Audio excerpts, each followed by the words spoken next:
思いますか？まあもう趣味嗜好が分散してるから、まあ、見られないのも当然だし、それに関してどうと思うことはないです。テレビについてどう思われますか？今現状、テレビについてどう思われますか？まあ今のままでも全然いいんじゃないかと思いますけど。テレビについて今どう思われますか？1年くらいテレビについての作品を作っていまして、アニメです。ダンジョンテレビジョンっていうんですけど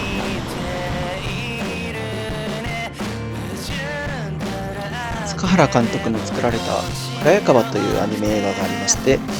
それに関連するインディアニメの夜にというインディアニメーションの短編を上映するイベントが新宿テアトルさんにて去年の春頃開かれたんですよね。それに合わせて上映するように作ったパイロットフィルムが1本ありました。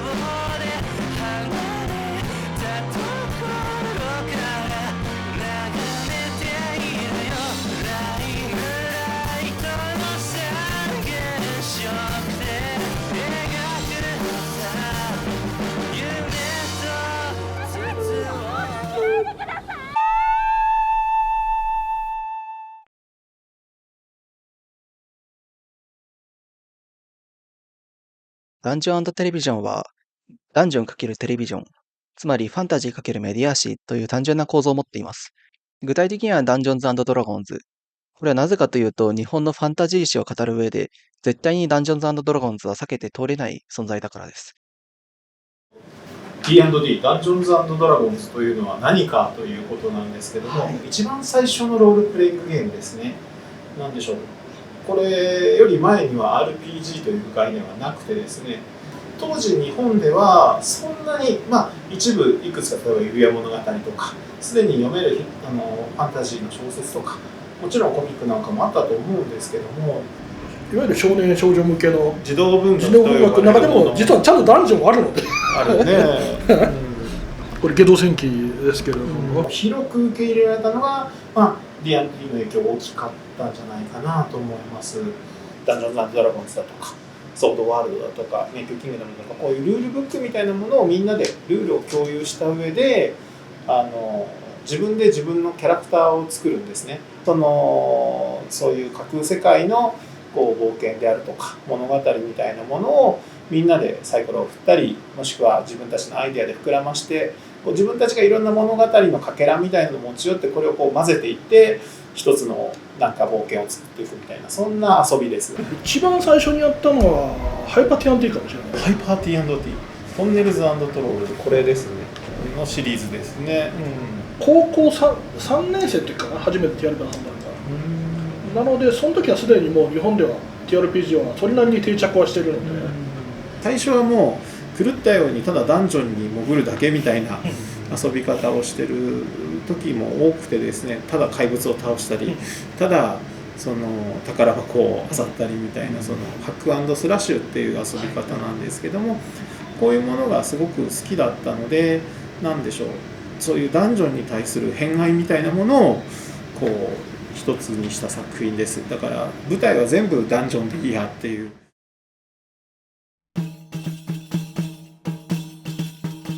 ダンジョンのことはよくわかりました。ではテレビジョンはどうか。例えばこの東京タワーは高さ333メートルを誇る日本の放送を象徴するような電波塔です。黎明期のテレビジョンの雰囲気がわかる場所が東京タワーと目と鼻の先にありました。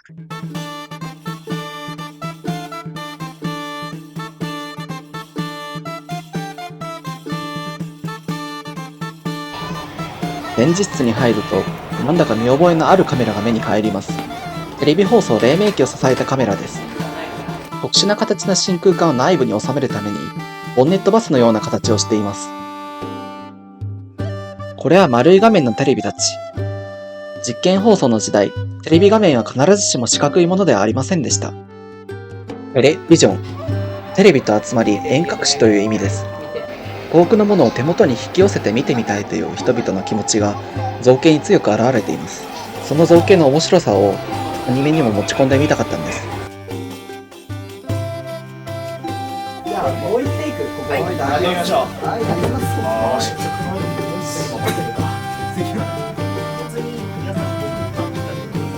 いね、そういう掛け合い欲しい。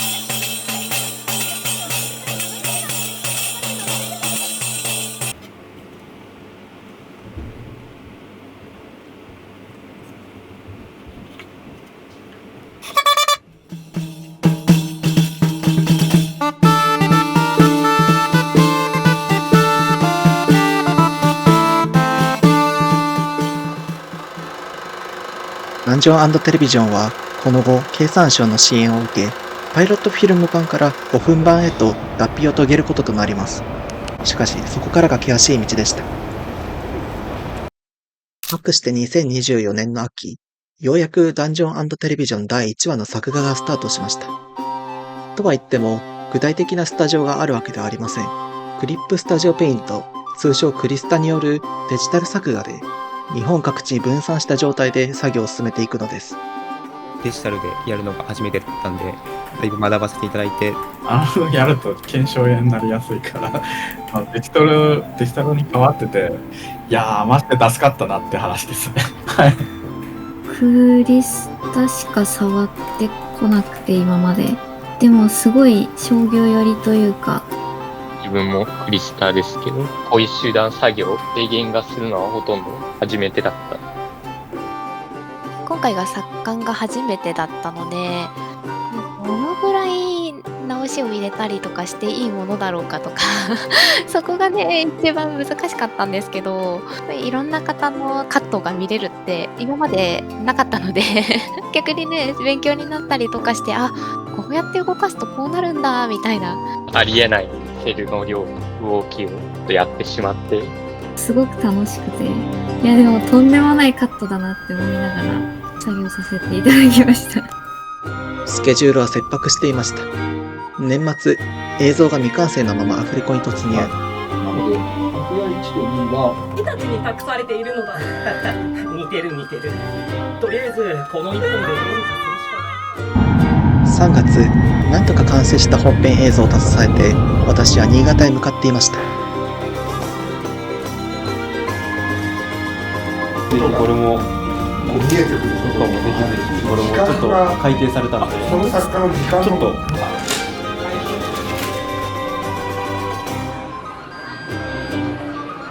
本編映像は海を越え、アヌシーのマーケットにも出品。ですがずっと気がかりなことがあります。本編は完成しましたが、まだオープニング映像が残っていました。目指すはセル画と 16mm フィルムによる制作。これは昔のテレビアニメと同じような条件です。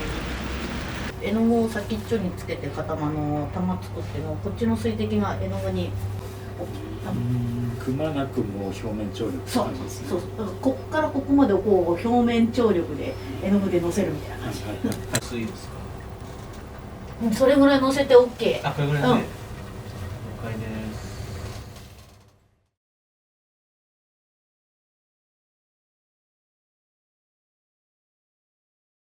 うちで作ってるセルを、基本的にもともとある色を使って、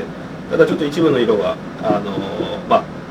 作品を作るのにちょっと足りないってことだったので、2色ぐらい新しく作った色とかもありますけど、セル画というのは、表から見るとこのようによく馴染みのあるアニメの絵面だと思います。でこれは透明なフィルムに実際に絵の具を塗って作ってるわけですけど、絵の具を塗る面というのがこう裏面になります。で裏から見るとこのように絵の具の質感がしっかり感じられて、表とは全く違う見た目だと思いますけども、いろんな色が何層にも重なって、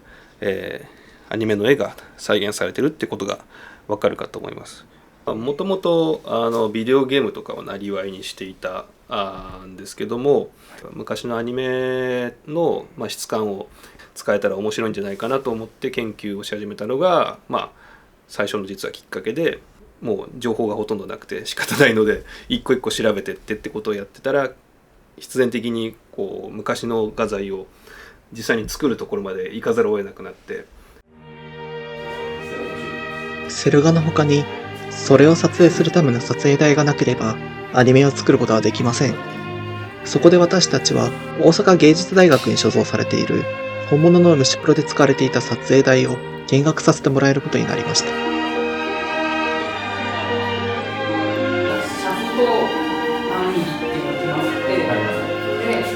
天井まで達するかのようなこの大きな黒い鉄の塊が20世紀のアニメーションを支えてきた重要な柱だったのです。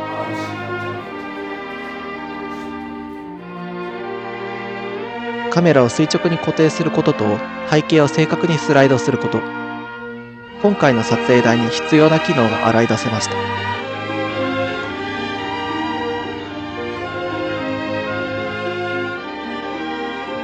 しかしながら垂直に固定すべきカメラは16キロもあります。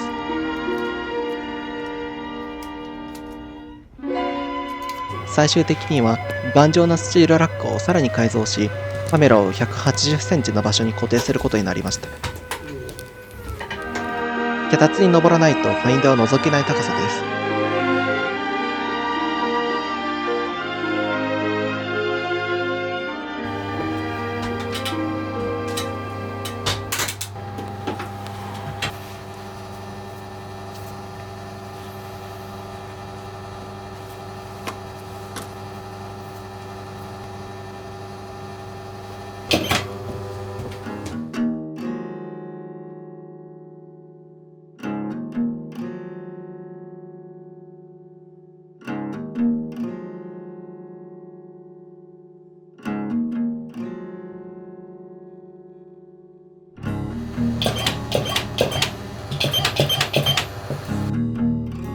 現像した画面は途中でピントがずれてしまっていました。さらに別の問題も発生。こちらが撮影監督がうちに持ち込んだ大型の撮影装置といいますか、16mm のフィルムカメラでコマ撮りをするための制御盤になります。いざ撮ろうとした時にボンと音を立て中が、焼けてしまって、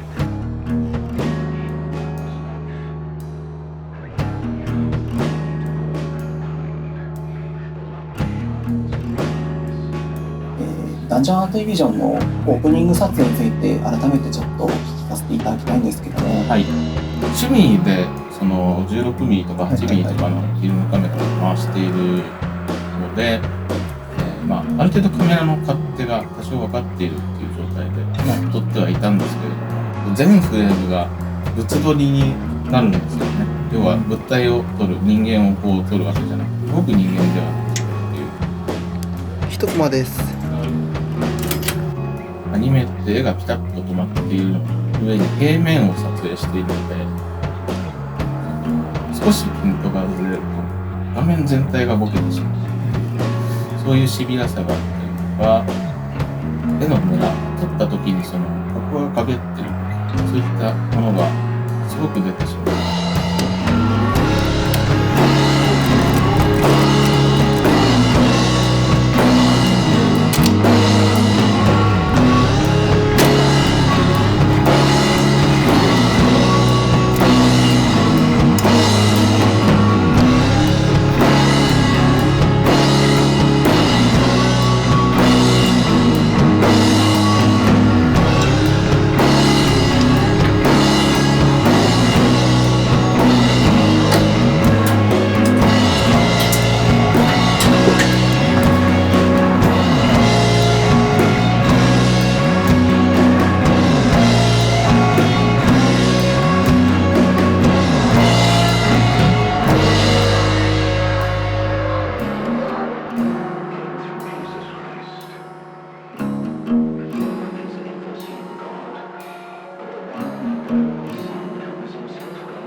完成したファイルを持って私たちは都内某所の編集室にいました。攻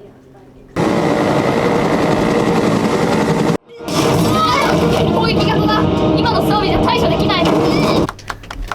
片傍らには、私を越えて雪を完成させたばかりのスタジオドットの面々も。彼らの熱い議論が続いています。ちょっとリズム感がすごいタイミングが微妙だよね、なんか素人感ね。をやつ越え、うねる川を3つ渡った先に煉獄への入り口はある。よいしょっと。うわ最悪だ。まさか魔導ランプが運ぶ途中にほとんど割れるなんて。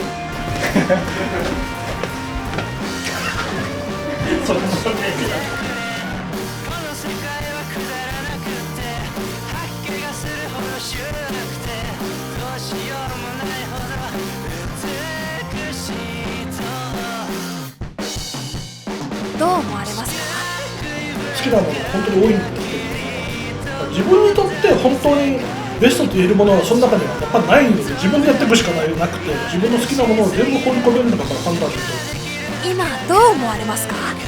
今のフィルムだったら高画質で作れるだろうという狙いとは外れてしまったんですけれども、小さい頃に再放送で見ていた4対3の画面のアニメが帰ってきたなみたいな、がっかりと同時にちょっと嬉しさみたいな、そういうのが同時にありました。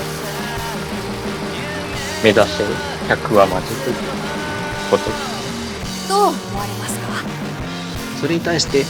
答えられるような作品を作っていきたいです。今現状、テレビについて